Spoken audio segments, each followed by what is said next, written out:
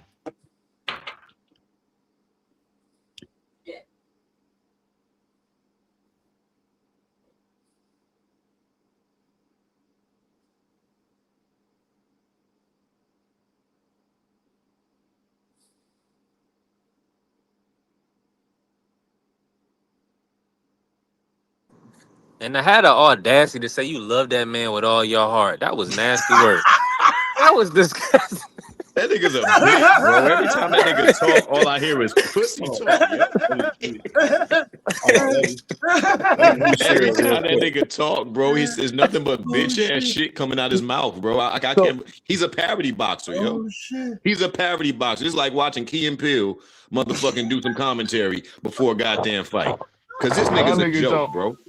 So basically, so if I'm hearing, I can tell that you don't have a real solid friend, my nigga. So if I'm hearing correct, so if I'm hearing correct, I ain't going to club with you, nigga. Hey, You Blue. niggas gonna turn your back on me. Hey, look, this is hilarious because Blue talking about being solid and he's campaigning for a nigga who wouldn't even shake the man's hand who he promised to fight next after he beat up his little mans.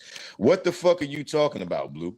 You are fighting harder. Hold on, shaking no motherfucking harder. Hold on, Blue. bro. First of all, nigga, you don't shake the motherfucking enemy's hand, nigga. You name the time that you shook a nigga hand that you beefing with in the streets, nigga. Let me know any nigga that you beef with that you shook a nigga hand, nigga. You just fucking talking right now. Man, that's some pussy You just shit. talking, nigga. That's a bitch ass excuse. Bro, you up here lying, bro. Hold on. So Blue. basically, Yo, fellas, one mic. Nigga, you ain't. Hold on. This nigga ain't never motherfucking. You ain't never. So now let's do it. Oh, go ahead. Let's do it now. Hey, this nigga lying his motherfucking ass off. You ain't never. Are there actual negotiations going on for that fight, or is it just what we're seeing, kind of the back and forth on socials? It's real negotiations. How close are we to? Oh God. God. I don't know. We'll see. Only thing that's like really like is a hold up, and the main thing is Keyshawn is number one for his belt.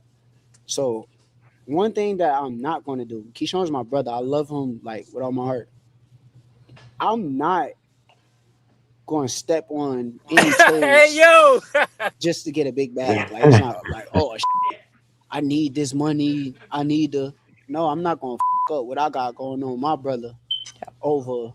So if Keyshawn is first in line for the fight, Keyshawn will get the fight first unless they vacate that belt and let Keyshawn fight for that belt. And if they do that, then let's get on. Yeah. Well, hopefully it comes off and we see that fight. We'd love to see it. Hey, let me just say this real quick. I just got to get this out because I got a slide, man. It's a beautiful panel. Where was that, bro? Hold on. Where was that brother stuff when the 135er? Because Jay Prince, they said he's still a 135er, right? Where was that when Keyshawn was supposed to fight Tio at 140, but he jumped him for the Tio fight? But now, he in position for Devin. Y'all got to knock it off, Blue. Knock it off. That's real simple. Knock it off. Hey, Blue is fighting harder for Shakur to be a bitch than Shakur willing to fight to be a champion. That is So let me ask the panel a question. In real life, nigga, you wouldn't do that shit in the streets. You ain't shaking nobody's hand that you beef with in the streets. Hey, So fam, basic- this nigga on the internet gonna say basically that he gonna shake a nigga hand that he beefing with on the street.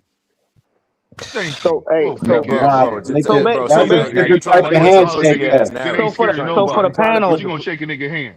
Nah, That's you a different type of shake, though, bro. That handshake was not for friendship. I'm just Hold on, bro. Let me say this. Nigga, Let me say this real quick. I've been letting he niggas agreed cook. verbally. Nigga, I ain't gotta shake your motherfucking hand. The handshake was not for friendship. Nah, Pussy you gotta niggas would shake paint my it like hand, that. bro. Hold on.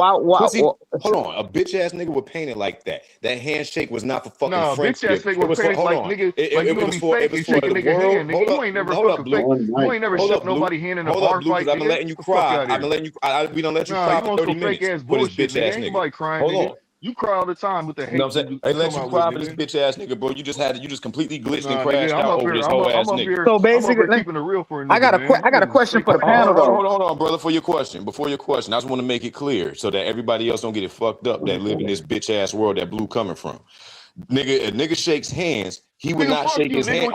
He didn't want to shake his hand because he didn't want the world to hold him accountable. That was not a handshake of friendship. It was of accountability, and he wasn't able to do that because he had no intentions on following through with that fucking promise, nigga. And you sitting up here defending that weak ass shit. That's some hoe shit, nigga. And that's why y'all niggas don't get the respect that the rest of us be getting on the panels. That's why y'all niggas get timed out and kicked off panels because y'all be up here defending this pussy ass shit. Supposed to be grown ass men. So basically, so I understand this correctly, like two friends can't have integrity for each other? That don't exist no more in this world. Is that what you're saying? That people don't like two friends can't really have that level of integrity and respect for each other and not put money before their friendship and their integrity and how that doesn't exist no more. How long you been a boxing fan, my friend? How long? Shut that soft ass shit up. And the best man Shut to that win. soft. That's some soft ass shit. Shut that soft ass shit up. All that soft talking. I know you can do it, man. You got the. Man, shut that soft ass shit up, man. You ain't with me.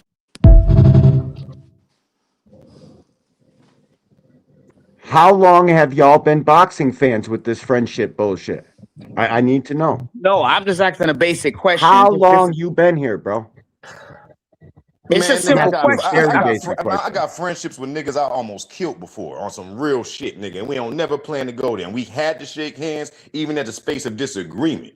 In the space of disagreement, when two niggas, like before shit blow over and get too crazy, don't tell me that if any of y'all ever been in a street situation that you ain't had to meet up with somebody and make sure that, hey man, this my little brother right here, this my nephew. If y'all niggas jump over here, bro, we ain't trying to turn this into no situation that, you know what I'm saying, we ain't trying to revisit no beefs or nothing like that. Niggas done been in, anybody that's been in the streets done been in these situations. Mobsters who done killed each other had to shake hands on agreements to make sure the shit ain't boil over. Hey man, if your niggas come over here or y'all cross these boundaries, y'all cross these lines, that's an act of war. And we have to agree on this in order to ensure that ain't nobody stepping over no boundaries. Shakur could not shake on that because he didn't want the world to hold him accountable. Plain and simple. That's some pussy ass shit. At the end of the day, this is a sport. And then the man said, let's shake on it, meaning you agreeing to the fight. That's all he said. Yep. He didn't say, let's shake and be friends. He said, let's shake on the agreement. Yep. That's all it was. It was a shake on the agreement, mean you acknowledge and I acknowledge. As a man. We have a fight. That's all it was. Yeah, that's as a man. It's supposed to be a friendship. It had nothing to do about friendship. Y'all going way overboard with this friendship. Real shit, bro. Real shit. And listen, bro, there ain't no friends in boxing. Hey, D-Free said they said they need to be like this. But let me tell you something, D. Yeah, brother. Why don't you come closer? I am not your damn brother. Niggas up here with niggas on some big spoon, little spoon shit, man. They ain't even on no brother shit. They on some big spoon, little spoon shit. Yo, bro. And if he's never want to be the man, he need to get the fuck out of that tiny shadow he in. That many friends, nigga. Listen, as a competitor, and the rules of sportsmanship, you shake hands. You ain't got to like the motherfucker. You shake his hand. But if you want to say as men, as a man, I'm not shaking nobody's hand. That's just weird. Shakur handshakes come with emotion. I can't believe y'all talking about a handshake. Y'all talking about straight handshakes. Niggas don't know how to shake hands like men. They shit come with emotions. I don't like you. I don't want to touch your hand. I don't like you, ass niggas. How come Earl Spence didn't shake what's the name's hand? He ain't shake his hand. Which y'all ain't jumping down his throat. Y'all ain't clowning him.